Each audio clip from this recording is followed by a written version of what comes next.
l'intention, quand on intervient, c'est de créer les conditions nécessaires à la réussite en se mettant au service du système dans son ensemble et pas seulement d'une partie prenante. Et cette posture systémique, ça va viser à favoriser l'épanouissement de toutes les composantes du territoire.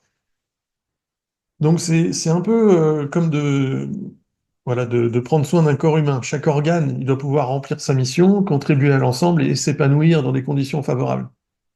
Et le but, c'est de maintenir cet équilibre où chaque partie, elle va pouvoir fonctionner harmonieusement avec les autres. Donc de la même manière, sur un territoire, l'intervention, elle va consister à identifier et soutenir les actions justes, c'est-à-dire celles qui favorisent l'épanouissement collectif, et de veiller à ce qu'aucune partie du système ne soit trop favorisée ou laissée de côté. Donc, on va construire un cercle vertueux en créant des conditions propices pour que chaque partie prenante puisse s'épanouir et ces parties deviennent à leur tour capables de contribuer au reste du système. Donc il y a ce mouvement d'amélioration continue sur le territoire où on va s'inscrire en fait dans ce processus. Chaque action entreprise, elle va engendrer des effets, parfois négatifs, qui va être crucial de détecter rapidement pour les ajuster. Et ce cycle constant d'observation, d'ajustement et d'action, ça va permettre d'affiner les interventions pour répondre au mieux aux besoins du territoire. Donc on va commencer par observer où il y a de la vie, identifier les zones de vitalité.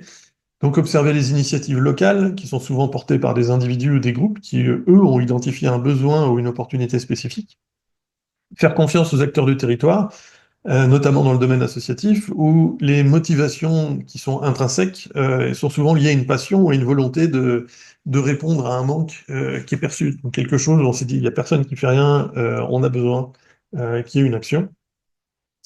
Ben, souvent, il y a des collectifs qui vont s'organiser, qui vont créer une association et qui vont mettre en place ce genre de choses. Dans le secteur associatif, les initiatives, elles sont pas, enfin, généralement pas motivées par un objectif de profit, mais plutôt par justement ce moteur interne. Donc, que ce soit un besoin pressant qui est ressenti par les membres de l'association, une passion commune qui va les pousser à agir, une volonté de combler un manque pour le bien du territoire.